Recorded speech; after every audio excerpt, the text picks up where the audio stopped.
प्रभु यीशु मसीह के नाम में आप सबको अनुग्रह और शांति मिलती रहे, आमीन।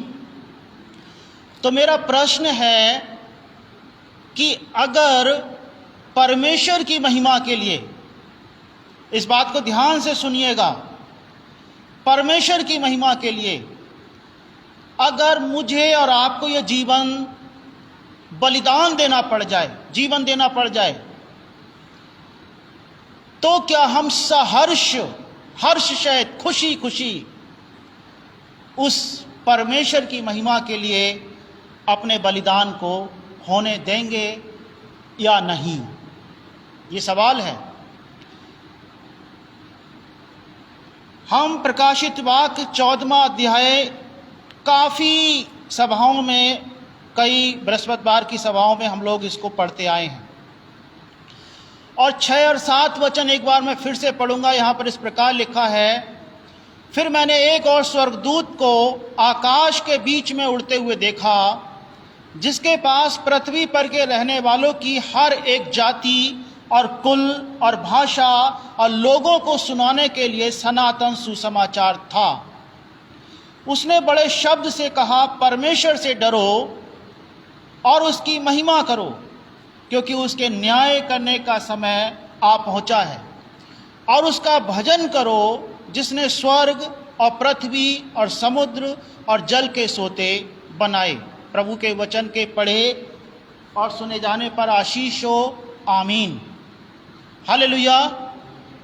सनातन सुसमाचार, कई बार हमने इस वचन को पिछले सभाओं में जाना है। सनातन सुसमाचार जो स्वर्गदूत के पास था, बाइबल कहती है कि वो सनातन है। सनातन है मतलब हमेशा से हमेशा तक के लिए है। और वो सुसमाचार क्या है? परमेश्वर से डरो। परमेश्वर से डरो अर्थात बुराई से बैर करो, बुराई से दूर रहो। और इसके आगे क्या लिखा है? और उसकी महिमा करो, क्योंकि उसके न्याय करने का समय आ पहुंचा है। उसकी महिमा करो अर्थात परमेश्वर की महिमा करो। हमने बीते सभाओं में परमेश्वर की महिमा करने के कुछ तरीकों के बारे में जाना था कि हम परमेश्वर की कैसे महिमा कर सकते हैं।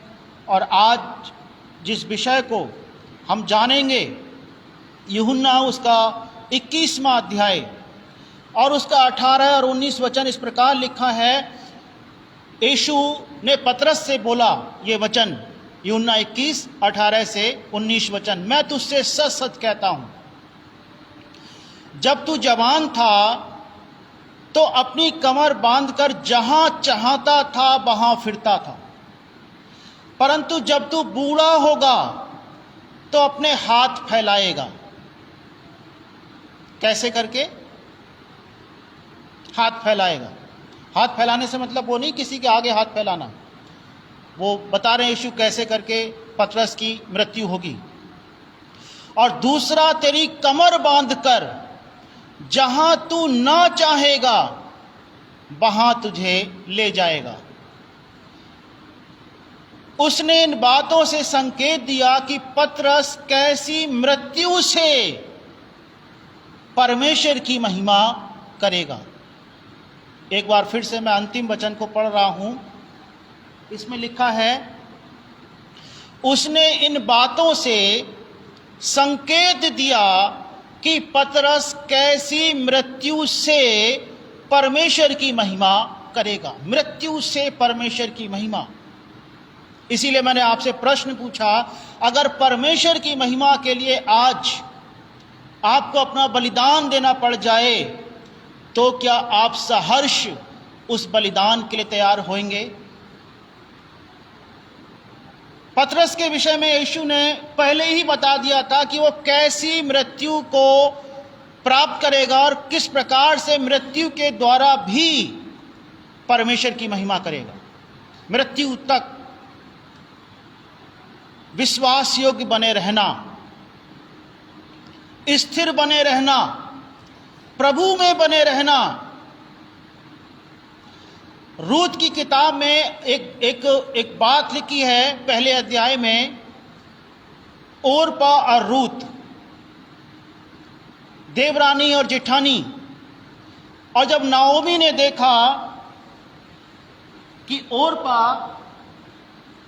वापस चली गई है, तो नाओमी ने रूत से भी यही बोला कि देख, ओरपा वापस चली गई है, तू भी चली जा। लेकिन रूत ने बिल्कुल निश्चय के साथ बोला कि वो अब वापस नहीं जाएगी, वो उसके साथ रहेगी। नाओमी का परमेश्वर रूत का परमेश्वर है।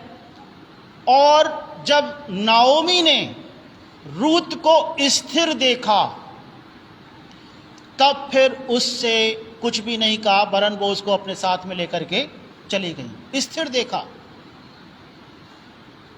और स्थिरता के बिना, विश्वास योग्यता के बिना कोई भी जन परमेश्वर के राज में प्रवेश नहीं पा सकता है। हमें मसीह के राज में प्रवेश पाने के लिए अपने विश्वास में हमें स्थिर होना आवश्यक होगा। आप थोड़े से निराश हो सकते हैं इस प्रश्न को सुनते हुए और इस प्रश्न का उत्तर अपने आप को देते हुए कि यदि आपकी मृत्यु के द्वारा परमेश्वर अपनी महिमा कराना चाहे, आपकी मृत्यु के द्वारा, मेरी मृत्यु के द्वारा अगर परमेश्वर अपनी महिमा कराना चाहे, तो क्या मैं और आप सहर्ष इसके लिए तैयार होंगे? बाइबल कहती है कि बहुत सारे लोगों को पुराने नियम में, जबकि हम पाते हैं कैन ने हाबिल की हत्या की, तब से लेकर के आज तक करोड़ों से भी कई अधिक लोग, जिनकी संख्या आप और हम ज्ञात नहीं कर सकते हैं, प्रभु के महिमा के लिए बलिदान हो गए। करोड़ों लोग यीशु मसीह के इस धरती पर रहने के दिनों से लेकर के अब तक एक न्यूज़, एक रिसर्च की गई कि कितने लोग लगभग शहीद हो गए होंगे प्रभु के कार्य के लिए, बलिदान हो गए। लोग जो रिसर्च करते हैं उन्होंने पाया लगभग, वो सही भी हो सकते हैं, वो थोड़ा ज़्यादा भी हो सकती है संख्या, वो कम भी हो सकती है, लेकिन उसके आसपास हम मान सकते हैं। और एक वेबसाइट है, न्यूज़ वेबसाइट है क्रिश्चियन टुडे, उस वेबसाइट में 2014 में एक आर्टिकल छपा और उसमें लिखा गया, मसीह से लेकर के अब तक उनके विश्वास के कारण, लोगों के प्रभु पर विश्वास के कारण लगभग 7 करोड़ लोग शहीद हो गए। 7 करोड़ लोग दुनिया भर में, अमेरिका में, मैक्सिको में, हमारे देश में, पाकिस्तान में, मिडिल ईस्ट में और तमाम, चाइना में, रूस में, कोरिया में, कितने सारे लोग, आज भी वो जारी है, आज भी वो। इसीलिए मैंने आपसे पूछा कि अगर परमेश्वर की महिमा के लिए आज आपको एक अवसर मिले कि अपना बलिदान देने के द्वारा मैं परमेश्वर की महिमा करूंगा या मैं परमेश्वर की महिमा करूंगी, तो आपका पहला विचार क्या होगा? आपका पहला विचार क्या होगा? पतरस ने जब ये बात सुनी, उसका पहला विचार क्या रहा होगा? वो पूछने लगा, इसका क्या होगा? दूसरे व्यक्ति के बारे में, यूहन्ना के बारे में। यीशु ने कहा, अगर ये मेरे आने तक ठहरा रहे तो तुझे क्या? उनके कहने का मतलब था, जो तेरा काम है वो तू कर, जो यूहन्ना का काम है वो यूहन्ना करेगा, जो किसी और का काम है वो कोई और करेगा। इस बात को सुनकर आपके मन में पहला विचार क्या आता है? कि अगर प्रभु आपको ऐसा अवसर देता है कि हमारे बलिदान के द्वारा उस परमेश्वर की महिमा हो, तो हम पहला जो आंसर आपके दिमाग में आता है, क्या ये आता है कि मैं भाग जाऊंगा? ये आता है कि मैं बदल जाऊंगा, मैं उनके जैसा बन जाऊंगा?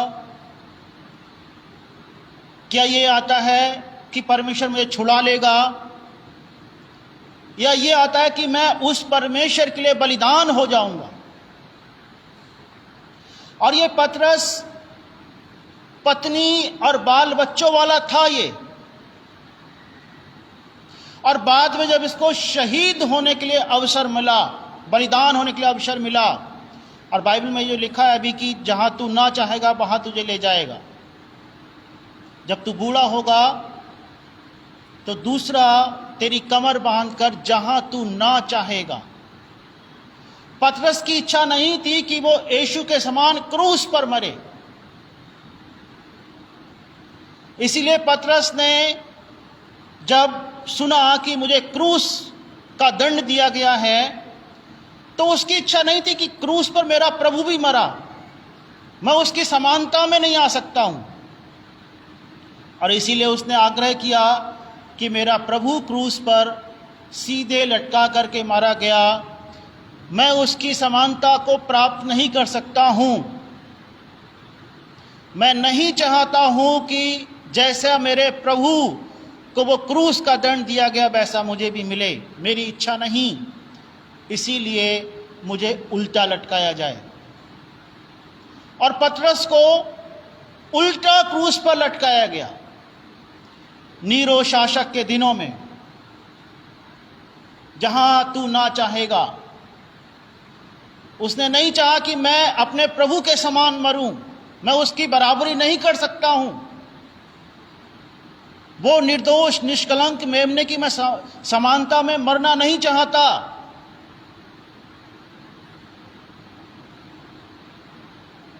मैं उसके जैसा नहीं हूं जिसने सारे संसार के पापों को अपने ऊपर ले लिया। हां, मैं मरने के लिए तैयार हूं उसके लिए, लेकिन उसके जैसे नहीं, जैसा उनको क्रूस पर लटकाया गया ऐसे नहीं, मुझे उल्टा लटका दो। और उनको उल्टा लटकाया गया। बाइबल बहुत सारे शहीदों के बारे में बताती है, इस्तुपनुस के बारे में बताती है, याकूब के बारे में बताती है, जिसको पढ़ते हैं हम प्रेरितों के काम 12वें अध्याय में, जिसे तलवार से मार दिया गया, काटा गया उसको तलवार से।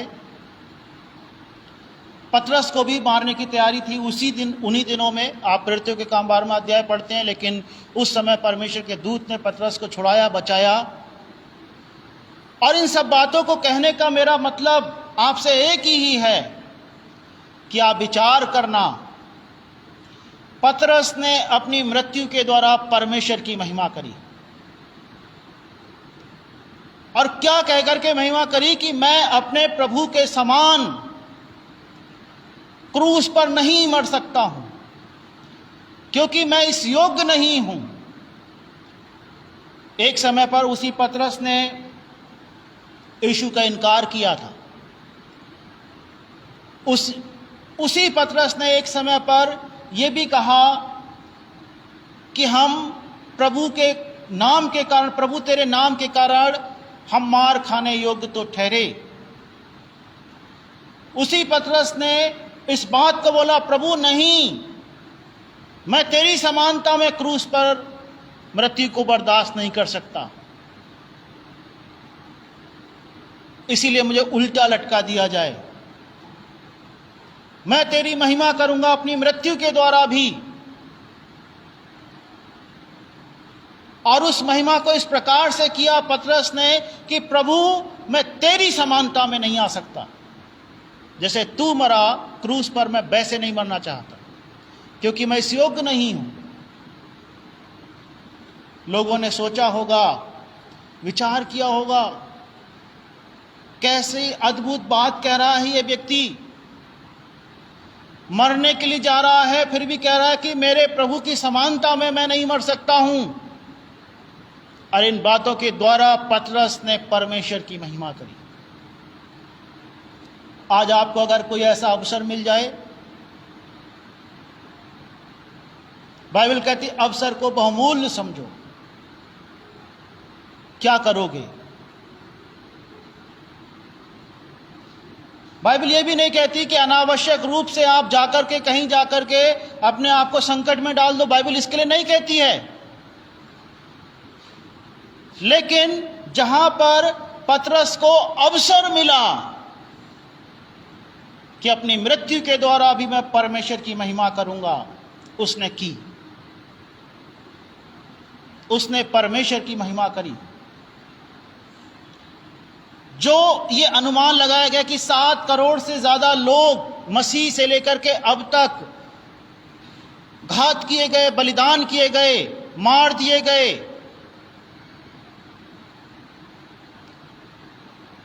बाइबल कहती है कि पुराने नियम के बहुत सारे उन योद्धाओं ने मार खाते खाते मर गए और छुटकारा ना चाहा। इब्रानियों 11 के 35वें वचन में लिखा है कि कितनों ने मार खाते खाते मर गए, कितने तो मार खाते खाते मर गए और छुटकारा ना चाहा, इसलिए कि उत्तम पुनरुत्थान के भागी हों। मार खाते खाते मर गए और छुटकारा ना चाहा। मार पड़ रही है, प्रभु तेरा धन्यवाद। कोड़े बरस रहे हैं, प्रभु तेरा धन्यवाद। हमें यह छुटकारा नहीं चाहिए प्रभु। हंसते हंसते लोगों ने अपनी जान यीशु मसीह के नाम पर कुर्बान की है ताकि उत्तम पुनरुत्थान के भागीदार हो। और सच्चा सुसमाचार वही है। अगर आप प्रभु के पास केवल चंगाई के लिए आए हो, केवल चंगाई मिल जाएगी। अगर आप प्रभु के पास आर्थिक आशीषों के लिए आए हो, प्रभु वो भी दे देगा। लेकिन अगर आप प्रभु के पास अनंत जीवन प्रभु के साथ बिताने के लिए आए हो, तो प्रभु आपसे जानना चाहता है। चंगाई वाले तो बहुत सारे लोग बहक जाएंगे, बहक गए, बहक रहे हैं और आने वाले समय में भी बहकेंगे। जो प्रभु के पास नौकरी, पैसा, शादी, बिजनेस, इन बातों के लिए आए, वो भी उनमें से बहुत सारे लोग बहक रहे हैं, बहकेंगे और बहके हैं। जिन्होंने मन नहीं फिराया, हाय खुराजीन, यीशु ने उन लोगों के ऊपर हाय घोषित किया जिन लोगों ने मन नहीं फिराया। आश्चर्य कर्म देखे, सामर्थ्य के काम देखे, मन नहीं फिराया। लेकिन आज आपके सामने सवाल है, अगर आप अनंत जीवन के लिए यीशु मसीह के पास आए हो, वास्तव में आप अनंत जीवन के वारिस बनना चाहते हो, यीशु के साथ हमेशा के लिए रहना चाहते हो, और यीशु की ओर से यह आपको एक अवसर मिल जाए कि प्रभु मुझे अगर अपना बलिदान देना पड़े तो मैं पतरस के समान आपकी महिमा करूंगा। मैं प्रभु आपके समान उस क्रूस पर नहीं मरना चाहूंगा जहां पर आप जैसे मरे, वरन मुझे उल्टा लटका दिया जाए, क्योंकि मैं अपने प्रभु की समानता में नहीं जा सकता हूं। स्तुपनस के ऊपर पत्थर बरसाए जा रहे थे और उस समय वो पवित्र आत्मा से भर करके परमेश्वर की महिमा को देखता है और यीशु को परमेश्वर की महिमा के दाहिनी ओर खड़ा हुआ देखता है और वो बोलता है कि मैं परमेश्वर को, परमेश्वर की महिमा को और यीशु को उसकी दाहिनी ओर खड़ा हुआ देखता हूं। और लोग रिसिया करके उसको पत्थरवाह करने लगे। लोगों ने सुनना बंद कर दिया, उन्होंने कान बंद कर लिए। अगर आज आपको मौका मिलता है, जीवन के किसी भी क्षण में मौका मिलता है, यह अवसर है, ध्यान रखना, यह अवसर है, प्रभु के लोगों के लिए अवसर है।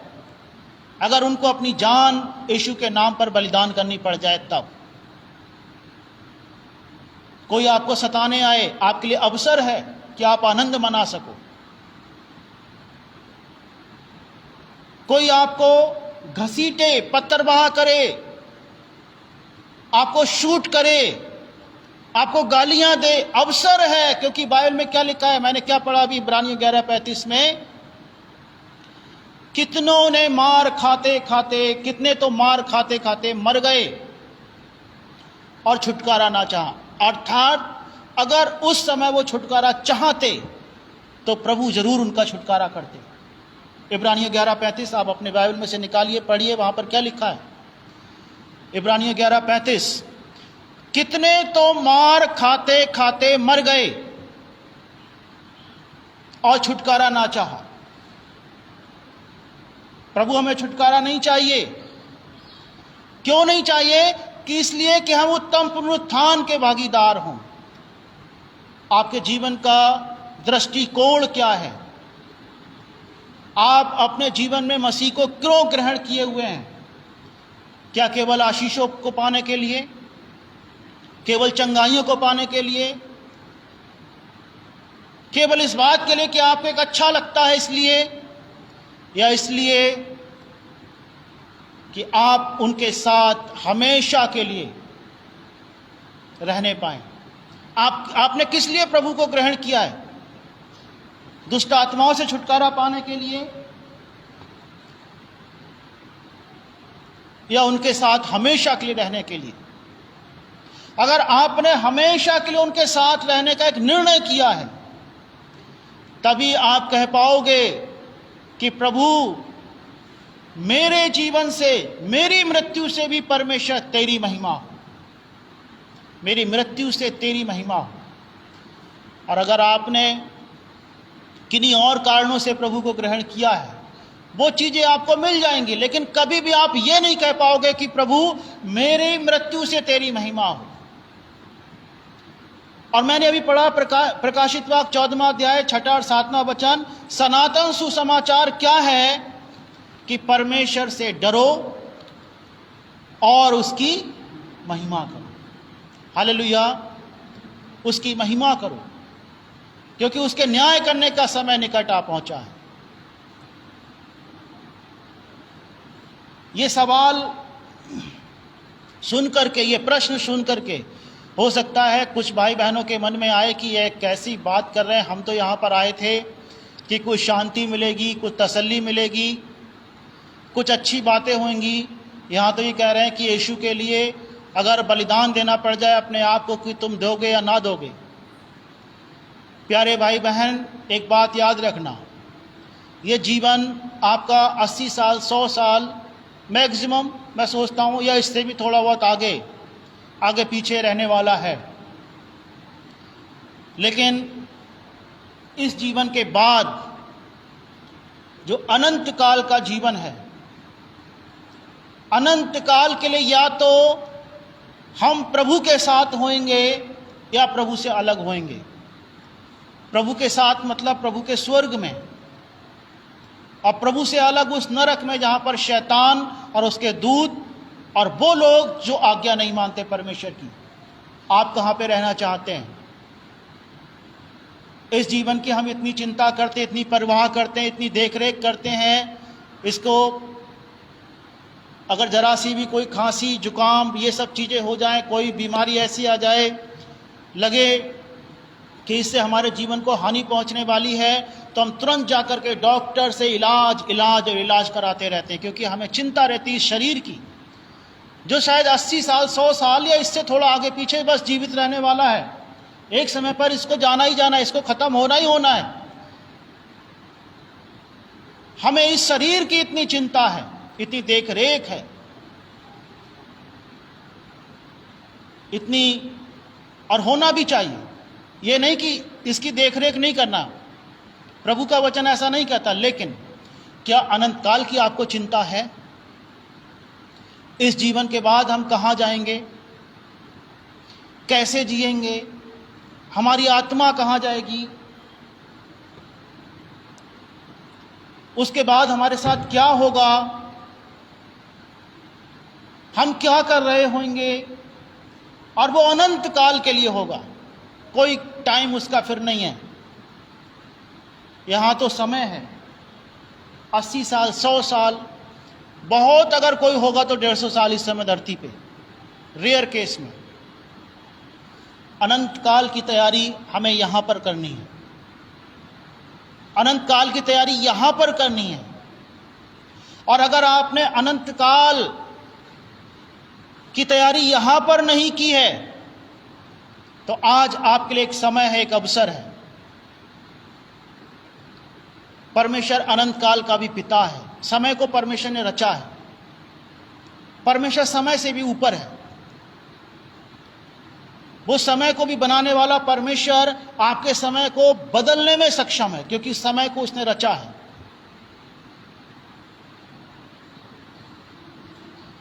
हमारा जो समय है, हम जो देखते हैं कि सूरज, पृथ्वी, इनके जो चक्कर लगाने से, चंद्रमा, ये सब चीज़ें चक्कर लगाते हैं, इनसे है। कहते हैं समय बड़ा बलवान है, समय से भी बड़ा एक बलवान है जिसने समय को रचा है, जिसने समय को बनाया है। वो समय निकल ना जाए, इसीलिए आज प्रभु यीशु मसीह आपको कहते हैं कि उनके पास आकर के अनंत जीवन के वारिस बन जाओ, जिन्होंने समय को भी रचा है। अगर आज आपका समय खराब चल रहा है तो अभी आप उस प्रभु से कह सकते हैं, क्योंकि समय को उस परमेश्वर ही ने रचा है। बाइबल कहती है कि मैं विपत्तियों का सृजनहार हूं, मैं विपत्तियों का रचने वाला हूं, परमेश्वर। आज आप जीवन में इतने उदास, निराश, हताश, परेशान हो सकते हैं। कोई बीमारी, कोई गृह कलेश, चिंताएं, बहुत सारी समस्याएं आपके जीवन में हो सकती हैं, और उनके कारण आपको लगता है कि यहाँ की समस्याएं ही सुलझ जाएं, इतना ही पर्याप्त है। और बहुत सारे लोग इन्हीं बातों को लेकर के प्रभु के पास आते हैं कि बस ये चीज़ें सही हो जाएं। जैसे अब्राहम भी कह रहा था इश्माइल के लिए कि इश्माइल तेरी दृष्टि में बना रहे, यही मेरे लिए बहुत है। लेकिन परमेश्वर ने कहा नहीं, तेरा अपना निज वंश होगा, वही तेरा उत्तराधिकारी होगा। आज हम कहते हैं कि यहीं की चीजें सॉल्व हो जाएं, प्रभु कहता है यहां की तो मैं सॉल्व करूंगा ही करूंगा, तेरा अनंत काल भी ठीक करूंगा, बस तू मुझे अपने आप को मुझे दे दे, मेरे हाथों में सौंप दे। लोगों ने सौंपा है, और यही कारण है कि यीशु के मृत्यु के बाद, पुनरुत्थान के बाद, जो चेले भाग गए, छोड़ करके चले गए, और जब पुनरुत्थान हुआ यीशु का, वही चेले जो डर के मारे भाग गए थे, जब पवित्र आत्मा आया, सामर्थ पाई, और उन्हीं चेलों ने जब प्रचार किया, और बाइबल कहती है कि पतरस ने जब पहली बार प्रचार किया, 3000 से ज्यादा लोगों ने प्रभु को ग्रहण कर लिया।